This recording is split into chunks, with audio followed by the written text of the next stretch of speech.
வணக்கத்துடன் இன்பா டாக்ஸ். நேற்று நமக்கெல்லாமே ஒரு நிம்மதியான ஒரு செய்தியாக இருந்தது. அமெரிக்காவும் ஈரானுக்கும் இடையே நடந்த பேச்சுவார்த்தையில் அவர்கள் 2 வாரத்திற்கு போர் நிறுத்தம் என்ற ஒரு செய்தியை சொல்லியிருந்தார்கள். அதன் அடிப்படையில் ஹர்மோஸ் நீரணையை திறந்து விடுவதற்கான ஒரு களத்தை ஈரான் எடுக்கும் என்றும், சர்வதேச நாடுகளுக்கு எரிபொருள் எரிவாயு சிக்கல்கள் தீர்வதற்கான ஒரு களமாக அது அமையும் என்கின்ற செய்திகள் நம்மால் எடுத்து வைக்கப்பட்டது. ஊடகங்கள் அந்த செய்திகளைத்தான் முதன்மைப்படுத்தி சொல்லிக் கொண்டிருந்தன.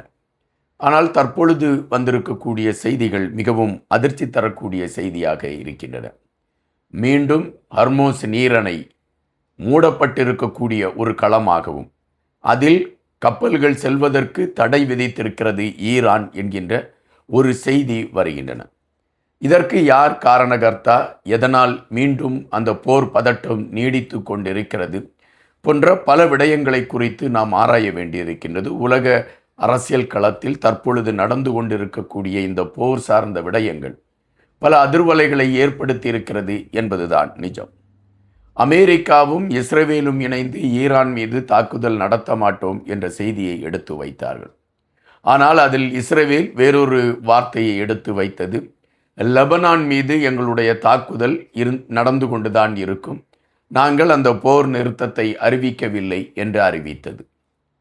நேற்று ஈரானோடு போர் நிறுத்தம் என்று அறிவித்த மறு நிமிடத்தில் லெபனான் மீது கடுமையான தாக்குதலை நடத்தி இருக்கிறது இஸ்ரேல்.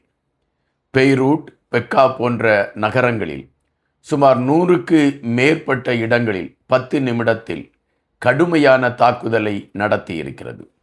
உலகத்தில் சமீப காலத்தில் இப்படி ஒரு தாக்குதலை எந்த நாடும் இன்னொரு நாட்டின் மீது எடுக்கவில்லை என்பதுதான் நமக்கு கிடைத்திருக்கக்கூடிய செய்தியாக இருக்கின்றது. தற்பொழுது லெபனான் மீது நடத்தி இருக்கக்கூடிய இந்த தாக்குதலில் 800க்கு மேற்பட்டோர் காயமடைந்திருக்கிறார்கள் என்றும், பலர் உயிருக்கு போராடக்கூடிய ஒரு நிலைமையில் அவர்கள் இருக்கிறார்கள் என்கின்ற செய்தி வருகின்றன.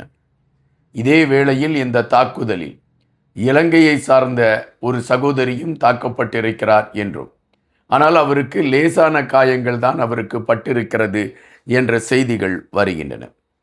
லெபனான் மீது நடத்தி கொண்டிருக்கக்கூடிய தாக்குதலை உடனடியாக நிறுத்தவில்லை என்றால் போர் நிறுத்தம் என்ற பேச்சை மறுபரிசீலனை செய்வதற்கான ஒரு களத்தை எடுக்க வேண்டியது வரும் என்று எச்சரித்திருக்கிறது ஈரான்.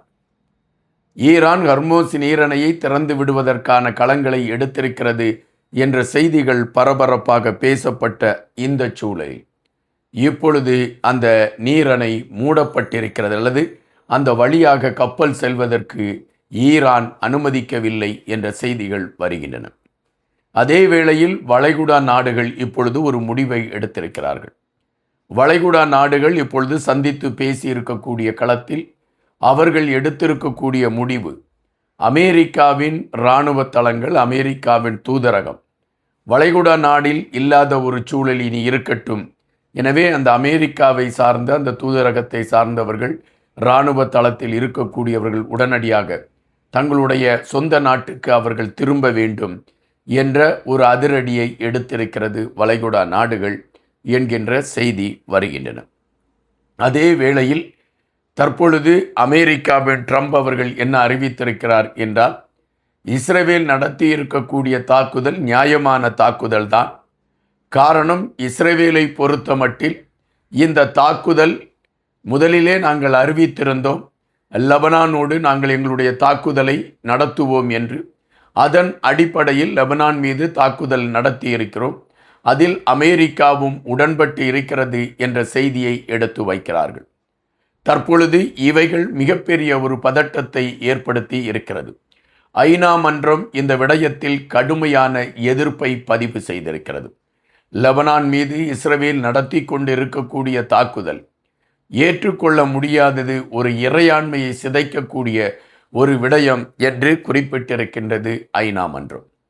இப்படி கடுமையான எதிர்ப்புகள் இருக்கக்கூடிய சூழலில் இஸ்ரேல் தன்னுடைய தாக்குதலை நியாயப்படுத்துவதும், அந்த தாக்குதல் நிறுத்தப்பட மாட்டாது என்று அழுத்தமாக பதிவிடுவதற்கான ஒரு களத்தையும் எடுத்திருக்கிறது என்றால் சற்று நாம் சிந்திக்க வேண்டிய ஒரு களமாக இருக்கிறது என்பதைத்தான் நாம் இங்கு பார்க்க வேண்டியதாக இருக்கின்றது.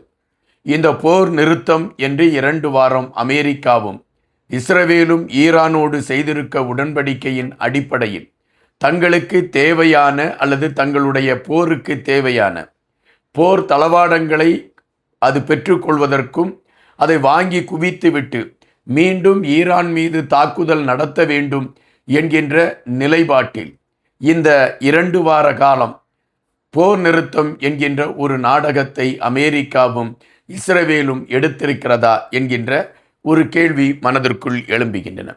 அதே வேளையில் இன்னொரு விடயத்தையும் பார்க்க வேண்டியிருக்கிறது. இந்த 2 வாரத்தில் பல நாடுகளுக்கு எரிபொருளும் எரிவாயுவும் செல்வதற்கான களம் அமைந்துவிடும். அதன் பின்பு நாம் ஈரான் மீது தாக்குதலை நடத்திவிடலாம் என்ற எண்ணத்தோடு அமெரிக்கா இது போன்ற ஒரு நாடகத்தை நடத்தி இருக்கிறதா என்கின்ற கேள்விதான் எழும்பியிருக்கின்றன. தற்பொழுது உள்ள சூழலில் இந்த போர் மேகம் ஒரு முடிவுக்கு வருமா என்கின்ற கேள்வி பல மட்டங்களில் எழும்பியிருக்கிறது. ஈரான் தன்னுடைய நிலைப்பாட்டில் உறுதியாக இருக்கின்றது. இப்பொழுது நாளை இஸ்லாமாபாத்தில் அமெரிக்காவின் பிரதிநிதிகளோடும் ஈரானின் பிரதிநிதிகளோடும் பாகிஸ்தான் தலைமையில் நடத்த இருக்கக்கூடிய பேச்சுவார்த்தை நாளை சுமூகமாக நடக்குமா என்கின்ற கேள்வியும் இந்த 2 வார கால போர் நிறுத்தம் தொடர்வதற்கான வாய்ப்புகள் இருக்கிறதா என்கின்ற கேள்வியும் இப்பொழுது எழும்பியிருக்கின்றன. இஸ்ரவேல் சற்று அமைதியாக இருந்துவிட்டாலே உலகத்தில் போர் பதட்டங்கள் இல்லாத ஒரு சூழல் ஏற்பட்டுவிடும் என்று கடுமையான விமர்சனங்கள் இஸ்ரவேல் மீது எடுத்து வைக்கப்படுகின்றன. பெரும்பாலான ஆங்கில ஊடகங்களும் ஆங்கில செய்தி நிறுவனங்களும் ஆங்கில பத்திரிகைகளும் இஸ்ரவேலுக்கு கடுமையான எதிர்ப்பை பதிவு செய்து கொண்டிருக்கிறது என்பதை நாம் இங்கு பார்க்க வேண்டியதிருக்கின்றது. மக்களை பொறுத்தமட்டில் மக்களிடம் ஒரு எதிர்பார்ப்பு இருந்தது. இந்த போர் நிறுத்தப்படுவதற்கான வாய்ப்புகள் இருக்கிறது. எரிபொருள் கிடைக்காது என்ற ஒரு பதட்டம் இருந்தது. விலைவாசி ஏறக்கூடிய களங்கள் அமைந்துவிடும் என்கின்ற பதட்டம் இருந்தது.